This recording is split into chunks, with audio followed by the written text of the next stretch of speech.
नमस्कार दोस्तों, I hope you guys are really doing well. मैं सुशील SBNRI से आपका इंडियन फ्रेंड स्वागत करता हूं एक नए वीडियो में। फ्रेंड्स, इस वीडियो में हम बात करेंगे कि एक NRI होते हुए आप इंडिया से US फंड्स कैसे ट्रांसफर कर सकते हैं। तो दोस्तों, आपको 3 पॉइंट्स काफी ध्यान रखना है जब भी आप इस प्रोसेस के थ्रू जाते हो, फंड्स ट्रांसफर करते हो। तो इस प्रोसेस को कहते हैं रिपाट्रिएशन। 3 पॉइंटर्स आपको ध्यान रखनी है जिसके बारे में हम बात करेंगे इस वीडियो में। तो बिना टाइम वेस्ट किए आगे बढ़ते हैं उन 3 पॉइंटर्स की तरफ। तो दोस्तों, सबसे पहली चीज जो आपको ध्यान रखनी चाहिए हमेशा, वो होता है सोर्स ऑफ इनकम, कि आपके NRO अकाउंट में वो फंड्स आए कहां से। ठीक है, तो अगर मैं इसके बारे में आपको ब्रीफ करूं तो क्या पॉसिबिलिटीज होती हैं और किस टाइप के फंड्स होते हैं जो अकाउंट में, आपके NRO अकाउंट में होते हैं।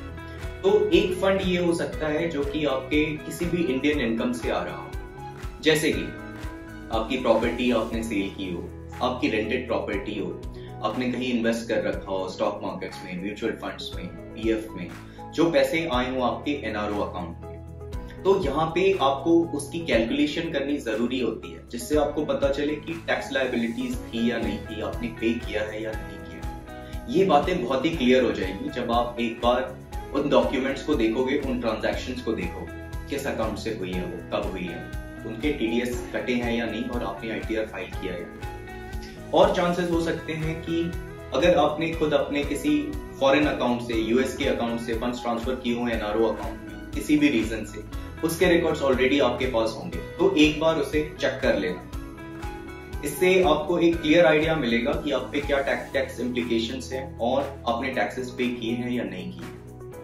तो दोस्तों, इस प्रोसेस के लिए बिल्कुल ही इंश्योर करो आगे से कि अगर आपको पैसे ट्रांसफर करने हो NRO से NRE या सेविंग्स अकाउंट में, आपके US अकाउंट में, तो आप रेगुलर बेसिस पे अपने ITR फाइल करने मत भूलो। अगर 2021 में आपने अपने ITR फाइल नहीं किए तो मैं आपको बस बता दे रहा हूँ कि 31 दिसंबर 2021 ये लास्ट डेट है ITR फाइल करने की। इस पे मैंने ITR फाइलिंग को लेकर एक वीडियो भी बना रखी है जो कि आप आई बटन ऊपर जाकर एक्सेस कर सकते हो। आपको काफी आइडिया मिल जाएगा ITR फाइलिंग के। अब दोस्तों, आगे बढ़ते हैं हम। नेक्स्ट जो स्टेप होता है इस प्रोसेस का, वो क्या है? तो इस स्टेप को कहते हैं 15CA और 15CB। ये एक टाइप के सर्टिफिकेशंस होते हैं। अब ये 15CA क्या होता है एग्जैक्टली? ये होता है आपका सेल्फ सर्टिफिकेशन, जिसमें कि आप अपनी डिटेल्स फिल करते हो और ये रिपोर्ट होता है IT डिपार्टमेंट को। इसके लिए लिंक डिस्क्रिप्शन में है, ऑलरेडी दी हुई। तो अगर आपको इसके बारे में ज्यादा जानना है और या फिर आपको ये 15CA फाइल करना है तो आप इस लिंक से कर सकते हो। ये 15CA आपकी बेसिक इन्फॉर्मेशन कलेक्ट करता है, जस्ट लाइक आपका पैन कार्ड और बाकी की डिटेल्स जो आपको उस लिंक से मिल जाएगी। तो ये आप अपनी तरफ से देखते हो कि हाँ, मेरे साइड से सब कुछ क्लियर है, सारी डिटेल्स और टैक्सेस वगैरह मैंने पे किए हैं। ये इस बात को बताएगा कि आपने इसके लिए हाँ भरी है। बढ़ते हैं दूसरे सर्टिफिकेट के बारे में, तो वो है 15CB। अब 15CB जो होता है, ये एक सर्टिफिकेट आपको किसी सर्टिफाइड चार्टर्ड अकाउंटेंट से लेना पड़ता है। ये चार्टर्ड अकाउंटेंट क्या करता है, ये आपकी पूरी हिस्ट्री चेक करता है कि ये जो फंड्स आपके अकाउंट में आए थे NRO अकाउंट में, उसका सोर्स क्या था, कब आया, उस पे टैक्स इम्प्लीकेशंस क्या थे, आपने टैक्सेस भरे हैं या नहीं भरे। अगर नहीं भरे हैं तो वो इंश्योर करना जरूरी होता है वहां पे। तो कहीं ना कहीं वो आपकी अंडरटेकिंग लेता है कि टैक्स लायबिलिटीज पे की गई है।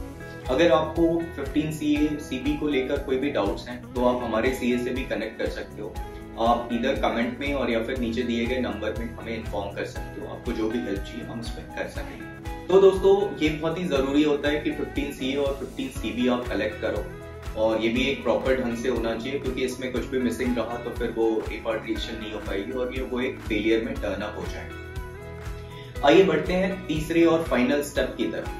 तो इसमें आपको क्या करना पड़ता है, जिस भी बैंक में आपका ये NRO अकाउंट है, जिसमें वो फंड्स पड़े हैं जो आपको रिपार्ट करने हैं और ट्रांसफर करने हैं, तो इसके लिए आपको अपने रिलेशनशिप मैनेजर को कांटेक्ट करना पड़ता है। आप उन्हें कॉल कर सकते हो, आप उन्हें मेल लिख सकते हो कि आपको इस प्रोसेस के बारे में जानना है, और वो आपको एक फॉर्म दे देंगे। इस फॉर्म को कहते हैं application for remittance to abroad.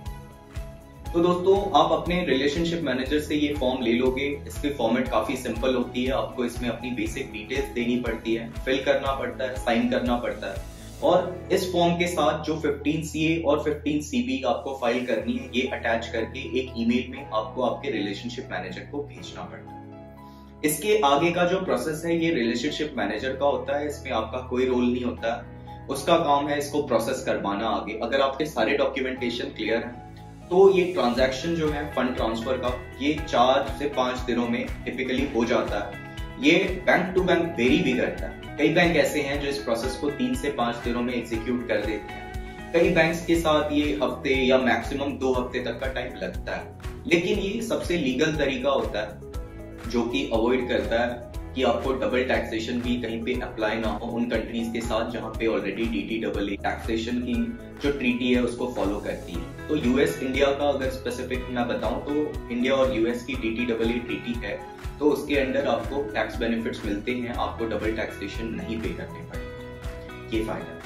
आने वाले टाइम में मैं आपके साथ लेकर आऊंगा कुछ ऐसी वीडियो जिसमें कि कई केसेस हम डिस्कस करेंगे, जो रियल लाइफ केसेस होगी जिसमें एनआरआईज को प्रॉब्लम्स हुए रिपाट्रिएशन करने में, तो वो हम डिस्कस करने वाले हैं। अगर आपने अभी तक हमारे चैनल को सब्सक्राइब नहीं करा है तो आप सब्सक्राइब कर सकते हो, ताकि आने वाले टाइम में आपको सारे अपडेट्स मिलते रहें। किस तरह के प्रॉब्लम्स आप फेस कर सकते हो और क्या इजीएस्ट वे होता है जिससे कि आपके डॉक्यूमेंटेशन क्लियर हो और आपको कोई ट्रबल ना आए जब भी आप इस तरह के कोई ट्रांजैक्शंस करते हो। आपको ये वीडियो पसंद आई तो आप लाइक करना, और अगर आपके दोस्त हैं जिनको भी रिपाट्रिएशन के बारे में जानना है या फिर नॉलेज कम है तो आप उनके साथ ये वीडियो शेयर कर सकते हैं। Thank you, take care.